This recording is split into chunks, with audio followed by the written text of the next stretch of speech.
Buenas tardes.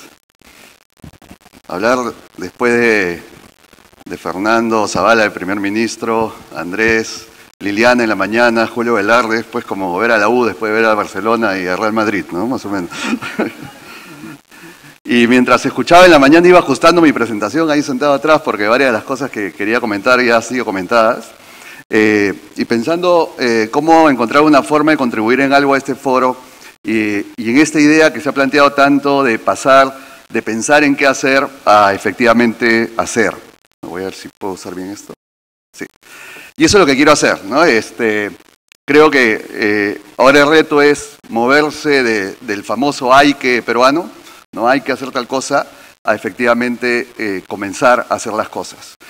Y pensando, como les decía, cómo contribuir en el evento, se me ocurrieron 7, no sé si llamarlo tips, sugerencias, reflexiones, temas que en apoyo nos parece que deberíamos tener en cuenta para justamente hacer este tránsito a comenzar a hacer las cosas que el Perú necesita. Y son ejemplos que he traído y creo que si hubiese conversado con Andrés Cadena de McKinsey antes de la presentación no habría salido tan bien, porque me parece que varias de las cosas que quiero comentar con ustedes aterrizan las ideas y las propuestas que ha traído McKinsey a varios casos del Perú. Lo que quiero darles es ejemplos de la vida real, ¿no? De cómo hemos enfrentado algunos temas o cómo estamos enfrentando y algunas sugerencias de cambio, por supuesto. Y estas son las 7, ¿no? las 7 semillas de la felicidad de las que habla David Fishman, ¿no? En las que he organizado esta presentación. Ahí las pueden ver, no las voy a leer todas porque tengo poco tiempo y quiero dejarlos libres para el almuerzo, pero voy a ir por cada una de estas poniendo algunos ejemplos, ¿no? La primera es como para mis colegas economistas, ¿no? Que para los que no saben, los economistas nos enseñan los modelos perfectos en este mundo de los libros, y en esos modelos perfectos todos los problemas los solucionamos y llegamos a los que llamamos los first best, ¿no? El mundo ideal, las mejoras perfectas. Pero el mundo real ya está lleno de second best. O sea, es difícil llegar a esos first best, esa es una lección. Lo políticamente correcto no es siempre lo correcto, que es otro tip que quiero dejar y hacer una reflexión también. Muy importante me parece en el Perú que las reformas no comienzan no terminan con la publicación, sino comienzan con la publicación de la norma o lo que se quiere hacer. Creo que hay muchas cosas que se han hecho en el pasado que se pueden potenciar y mejorar. Algo que Andrés enfatizó bastante, las mejores ideas se pierden sin un mapa y sin un conductor. No hay muchas buenas ideas que han naufragado. ¿Dónde estarán? Hay que buscarlas. La comunicación y discusión, que también lo enfatizó Andrés, son tan importantes como el diseño de la propuesta. Y lo último, el monitoreo, la rendición de cuentas y los eventuales ajustes también son indispensables. Quiero ofrecerles brevemente algunos ejemplos de estos 7 puntos, ¿no? El primero, los second best, en realidad, mis colegas y yo tenemos que resignarnos a que son los first best, ¿no? Si nos vamos a pasar la vida aspirando a llegar a la solución ideal, nunca vamos a mejorar. Y aquí se ha hablado mucho, el ministro Torne habló mucho de la economía informal, y algunos datos, solamente para recordar, solamente 2 de cada 10 peruanos o 1 de cada 5 peruanos que hoy día trabajamos, tenemos los beneficios de los derechos laborales, ¿no? Ese es un dato de la realidad. El otro dato en el otro gráfico, el Perú es un país sumamente inflexible o sumamente rígido en el ranking de flexibilización laboral.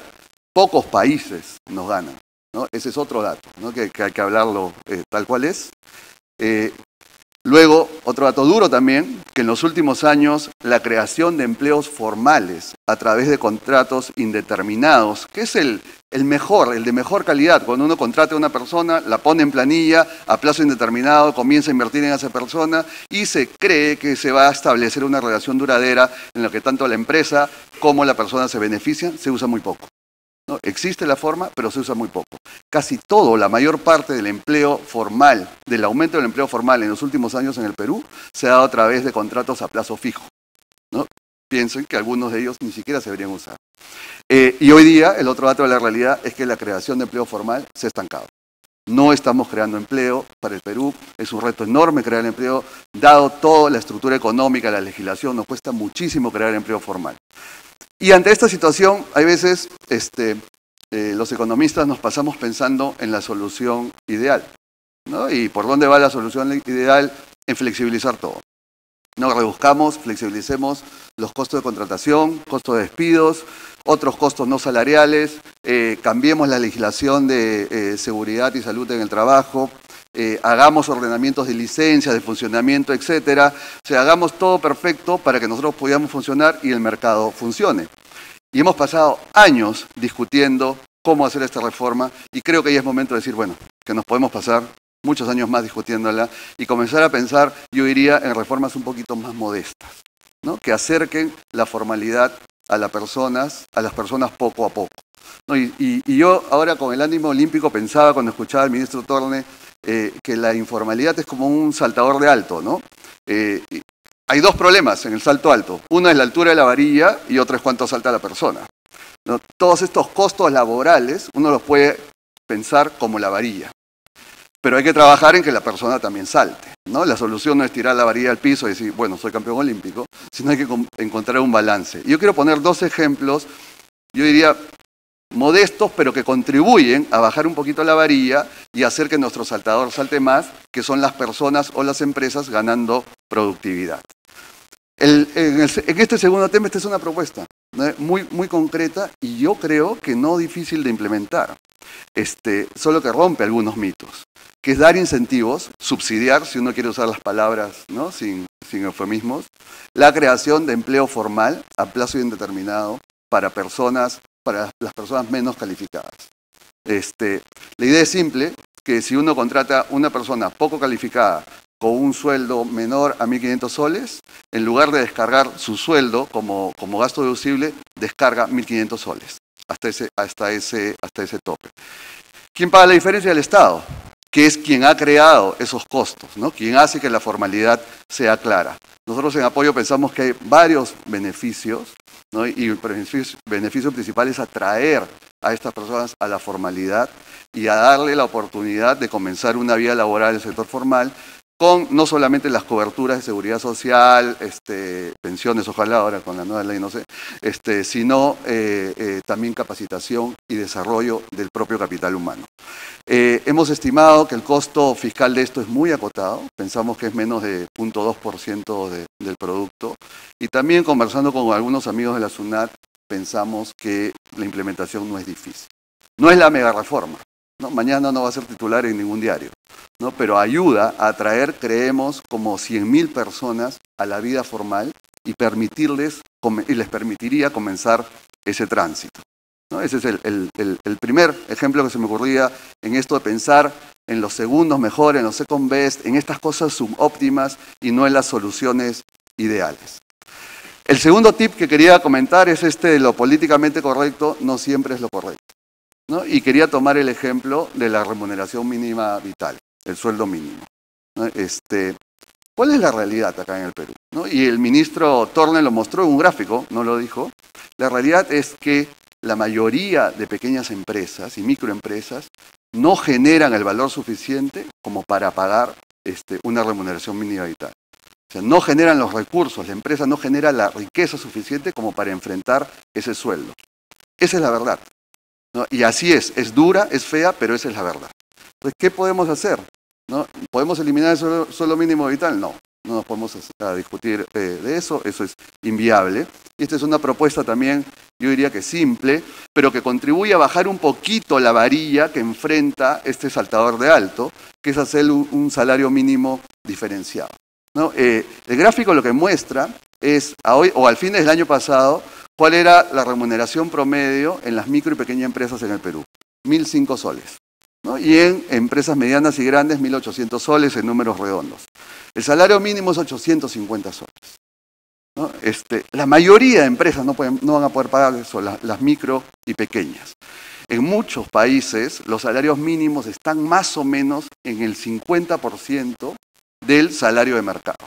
Acá las micro y pequeñas empresas le están poniendo un salario mínimo que es 90%, un poco más, de lo que ellas pueden pagar o pagan en promedio. ¿Cuál es la propuesta? Conversar con el sector privado, hacerlo diferenciado, ¿no? Diferenciar dos segmentos de empresas las micros y las medianas y pequeñas, y que los ajustes que hoy día ya la ley establece que se deben hacer para fijar el salario mínimo, se apliquen siempre que este salario mínimo está a la mitad, al 50% o por debajo de la remuneración del segmento correspondiente. ¿Se puede hacer? Sí, hay información, no es muy complicado. Ese es el segundo mito, ¿no? De que no siempre es, que lo políticamente correcto no siempre es lo correcto, y la discusión de política alrededor del salario mínimo esconde la realidad y es incorrecta. El tercer tip es: las reformas comienzan con la publicación, no terminan. Y tuve suerte porque el primer ministro Zavala se detuvo bastante en este tema de la simplificación administrativa. No van a poder leer, yo tampoco de acá, ¿no? Pero este es un extracto, ¿no?, de un documento que plantea una estrategia para la simplificación administrativa. Cuando ustedes, si es que bajan la presentación, van a poder leer ahí que es desarrollar, implementar la metodología, mecanismos de simplificación administrativa, etcétera, promover el uso de las herramientas informáticas estandarizadas, en fin, y las acciones. O sea, varias de las cosas que Andrés hablaba del plan, acá están. Está priorizado y están las acciones. Y no solamente eso, ya existe. El Decreto Supremo 004 de 2013 ya se lanzó la Política Nacional de la Administración Pública, ¿no?, que establece esto. Y luego, además, fue complementado por otras medidas. Enero de 2013, la publicación del Plan Nacional de Simplificación Administrativa, se priorizó, ejes prioritarios, se creó esta herramienta maravillosa que es el Sistema Único de Trámites. O sea, hoy día, supuestamente, según esta norma dada en septiembre del 2005, debería haber un Sistema Único de Trámites, que no nos pueden pedir lo que sea en cualquier sitio, sino hay una sola, digamos, un solo sistema que administra todos los trámites que los privados tenemos que pasar. Bueno, nada de eso existe. Ese famoso SUT no ha sido reglamentado. Hoy día funciona simplemente como un depósito. Los textos únicos de procedimientos administrativos, los famosos TUPAS, se vacían ahí cuando se vacían y no se usan para nada. No se gestiona el SUT. Entonces, ese tip de que las reformas comienzan con la publicación y no terminan me parece importante, porque en el papel ya está, ¿no?, pero se perdió. Y algo que se llegó a promulgar, alguien debe haber celebrado esto, ¿no?, se debe haber sentido muy importante dándolo. ¿Cuál es la propuesta? Echar a andar el SUT. Ya está la norma, hay que ponerlo a andar, hay que hacerlo obligatorio, ¿no? Hoy día no es obligatorio. Muchas municipalidades tienen su texto único, pero no están sujetos a ningún procedimiento que las obligue a un filtro, un control de calidad. Nosotros planteamos en apoyo que la vigencia de los trámites se den solo si están en el SUT, que debería ser una plataforma electrónica, hay que hacer un periodo de transición, pero que a cada cierto número de años uno va a hacer un trámite a cualquier entidad del Estado. Si no figura en el SUT, no existe el trámite. Y ya no le pueden sacar la fotocopia al costado, que le piden otros requisitos, nada. Todo eso sería ilegal y de una vigilancia un poco más sencilla de lo que es ahora. Ampliar la función, etcétera, y algunas otras cosas adicionales, como gestionar este sistema único de trámites, un proceso parecido a lo que plantea la OECD para el Perú de reformas, de mejoras regulatorias, ¿no? Que el SUT sea el encargado de ver, oye, este trámite va a entrar acá, va a existir, bueno, yo lo chequeo y lo estandarizo, lo modernizo, lo adapto, lo apruebo y lo incorporo. Si no pasa eso, no existe. Otra idea o tip en estas 7 ideas es potenciar y mejorar lo que funciona. Otro ejemplo concreto, ¿no? Este Fondo para la Inclusión Económica en Zonas Rurales. El primer ministro ha puesto mucho énfasis en que este tiene que ser un país con oportunidades iguales para todos, independientemente de donde uno ha nacido. El año 2013 se creó este Fondo para la Inclusión Económica en Zonas Rurales. Ahí están las leyes, ¿no?, para que me crean. El objetivo del fondo es, ¿no?, promover la inclusión en estos 570 distritos, los más pobres del Perú, con una población objetivo de casi 5 millones de peruanos. Cuando uno ve el diseño de este instrumento, la verdad, no se nos ocurrió otra palabra de poner en apoyo, que es muy potente, ¿no? O sea, en el papel está que busca aumentar el acceso a servicios básicos en forma conjunta. Agua, saneamiento, electricidad, comunicaciones, carreteras, etc.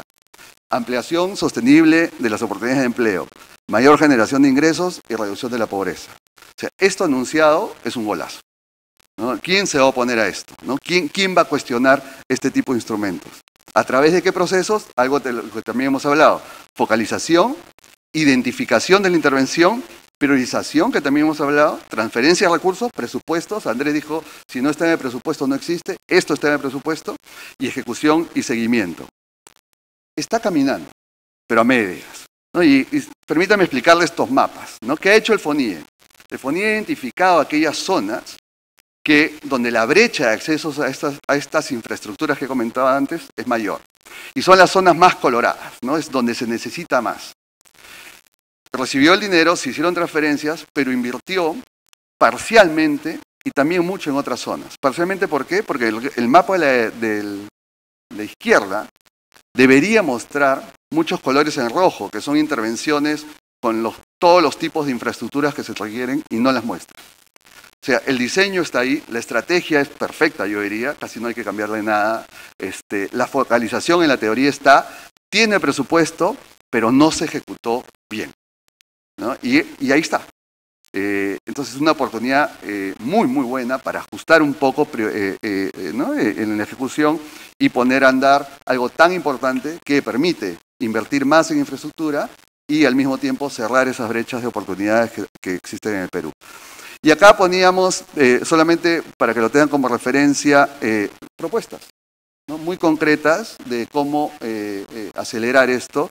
Y planteamos, si uno quisiera ver en ideas generales, incorporar a Proinversión en la identificación y promoción de estos combos para el sector privado y tener mecanismos también de APPs. Estos sí son las APPs, no las apps que habló el Premier.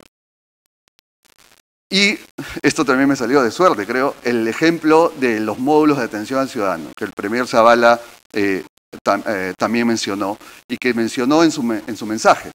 En realidad son centros que funcionan muy bien, la gente está muy contenta, y en el mensaje del primer ministro del Congreso, él plantea ampliarlos. ¿Cuál es el problema? Bueno, solamente existen 3, la ampliación ya está dada, el problema supuestamente estaría solucionado. Tiene bases de datos desactualizadas. Si uno va a los MACs, en algunos de ellos los tiene muy bien, pero la data está desactualizada. Y lo otro es que no es la ventanilla única del Estado. Pati Teboyeta hablaba en la mañana que a veces, ¿no? El Estado no habla una parte del Estado no habla con la otra. Hoy día también hay, si no lo saben, hay una plataforma de servicios a los ciudadanos y empresas que está ahí para servirnos, ¿no? De forma, usando la tecnología, que es paralela al MAC. Hay que cerrar una ventanilla, la que no funciona, y ampliar esta y hacerla funcionar, ¿no? Y ahí también planteo luego algunas mejoras específicas. La quinta idea, el quinto tip, es que la mejor idea que uno pueda tener se pierde sin un conductor. Y más aún en el sector público peruano, ¿no? Uno se pierde con mucha facilidad. Y traje como ejemplo una idea que la verdad es espectacular. Yo que tengo hijos todavía ¿no? en la universidad o comenzando en la universidad, y por ahí vi a Mariana, no la veo ahora con Mariana Rodríguez con la luz, esta página web de Ponte en Carrera, ¿no? Para los que tengan hijos de 17, 18 deberían entrar. ¿Qué es esto? Es una página web que ya hay en Chile, en Colombia, en muchos países, que hoy día permite que cualquier persona entre y dice, por ejemplo, ¿no? Economista de la universidad tal, con 4 años de egresados. ¿Cuánto gana en promedio? Tanto gana, ¿no? Geólogo, no sé qué, no sé cuántos. Publicista de tal sitio, uno entra y encuentra, ¿no? La data. Es espectacular, digo. ¿No? En un mercado donde hay veces las autoridades quieren regular mucho, se les da información a las personas para que tomen mejores decisiones, ¿no? Cuando mi hijo viene y me dice, quiero estudiar música, no sé en dónde, le digo, aguanta, vamos a ver, Ponte en Carrera, ¿no? Y vemos ahí que lo voy a tener que mantener toda la vida, entonces ya le dije que estudie otra cosa, ¿no? Bueno, Ponte en Carrera es una idea espectacular. ¿Qué necesitó para ser implementada? Necesitó que en la planilla electrónica de SUNAT, que antes de esto tenía, me parece, 34 o 35 campos, se agreguen 3. Que era, ¿dónde estudió cada persona? ¿Dónde estudió uno? Año de egresado, me parece, y edad, algo así. ¿No? Muy simple de agregar. Algo que ya hacemos las empresas y que ya, una información que ya tienen de nosotros. Le agregábamos 3 campos. Y lo otro era que el Ministerio de Educación tenía que conseguir, que no la tenía, información por carreras de los egresados de las universidades o institutos de educación superior. excelente la idea, nadie se puede poner a ella. ¿Saben cuánto pasó entre que surgió la idea y se implementó? 10 años. Uno dice, oye, a esto, ¿quién se puede oponer? No parece que conste en mandar un cohete a la luna, ¿no? 10 años. Y solo se implementó cuando IPAE se compró el pleito, algunos amigos nosotros también, y se asumió una función de juntar a las diferentes instituciones del Estado en un solo cuarto, ¿no? Y decirles, bueno, ¿qué hay que hacer? Yo tengo que hacer esto, tú el otro, ok, ya. Y era frustrante a veces cuando las reuniones terminaban, ok, entonces coordinemos. Y uno estaba ahí y decía, ¿pero qué hay que coordinar? Si acá estamos todos con lo que hay que coordinar. O sea, no hay que coordinar nada, ya está coordinado, hagamos. Bueno, finalmente, demoró creo que el último tramo como un par de años, pero ya está, ¿no? Pero demoró 10 años. No había un mapa al inicio y no había un conductor, ¿no? Y acá tuvimos la suerte que alguien se compró el pleito de sacar esto adelante. Parece una reforma chiquita, yo les insisto, yo creo que para los jóvenes que toman decisiones de educación ahora, vale un montón. Perdón. Y este es un ejemplo de un mapa, que también hablaba Andrés antes, de algunas propuestas que hicimos nosotros para mejorar el FONIE. Y ahí está, quién lo debe hacer, qué necesita, qué norma legal, con quién hay que hablar, etc.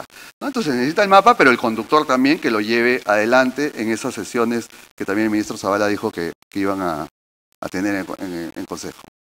Sexto tip, la comunicación y discusión son tan importantes como el diseño. No vamos a hablar pues ya de la ley Pulpín, ¿no? Porque ya fue como dicen los pulpines, pero la verdad que si uno se da el trabajo de leer la ley, era una ley que tenía muchos aspectos positivos, ¿no? A mí personalmente era una ley que me gustaba mucho, me hubiese gustado que la ley sobreviva a la presión a la que estuvo expuesta y que en pocas palabras era un acceso progresivo a derechos, como nos gusta llamar nosotros, los derechos laborales. Y bueno, ya saben lo que pasó y la ley, ¿no? Desapareció, ¿no? El Ejecutivo promulgó una norma que la deroga. Y acá nos parece que ya el ministro Zavala y también Andrés comentaba eso y la importancia de las redes sociales, de explicar y tal. Y hay algunos ejemplos, ¿no? Nosotros en apoyo en algunas propuestas de política que están a libre disposición de cualquiera, usamos materiales de comunicación simples para que la gente pueda entender de qué se trata la medida. Pero hay veces que se piensa mucho en el ciudadano de a pie solamente y hay que pensar también en el funcionario público, ¿no? Que trabaja un montón, que tiene 500 páginas que leer al día y que no tiene mucho tiempo para dedicarle a nuevas ideas. Entonces también al propio funcionario público hay que tratar de, al menos las ideas principales, transmitírselas de una forma ágil. Hay un ejemplo de apoyo, un ejemplo que otro ejercicio que está haciendo muy interesante el Instituto de Estudios Peruanos, ¿no? Distribuye material, convoca diálogos y sus propuestas van ganando, bueno, se van intercambiando ideas y ojalá van ganando adeptos. El propio portal de la reforma universitaria, ¿no? Hay preguntas y respuestas, uno puede nutrirse de lo que se planea hacer o de lo que se está haciendo, ¿no? Yo quiero ser optimista y creo que hay muchas medidas difíciles políticamente, como estas normas laborales, finalmente podrían pasarse con paciencia, por supuesto, y con mucho más comunicación, ¿no? Este me parece un elemento clave que fue discutido antes también.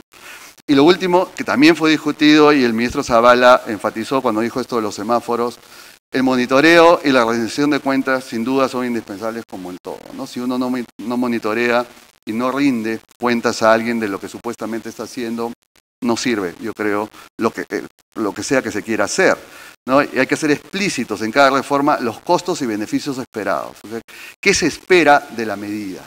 ¿Cuánto va a costar? ¿No? Acá está Úrsula, ¿no? Análisis costo-beneficio, ¿no? De las normas. ¿Cuánto va a costar?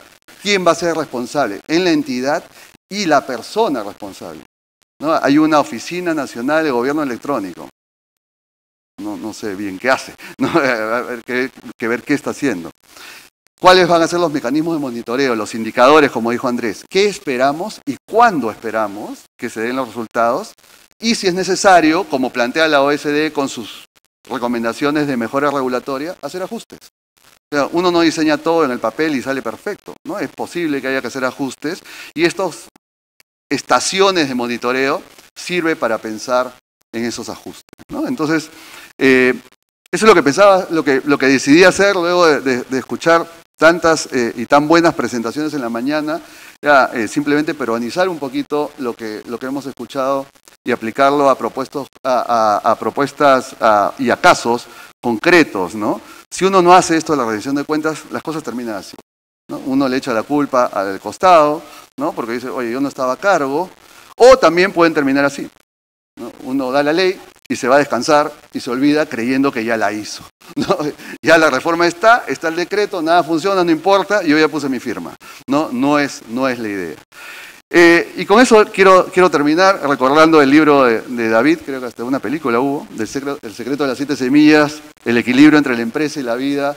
Lo que creo es que hay que lograr el equilibrio entre la reforma perfecta y la mejora continua, ¿no? Y que creo que estamos más en este camino de mejora continua, más que sentarnos a discutir cuál es la reforma perfecta y a enfrascarnos en batallas enormes para implementarla. Les dejo ahí varias láminas de propuestas concretas que hemos trabajado con el sector privado, todas siguen esta lógica, ojalá que sean útiles. Muchas gracias.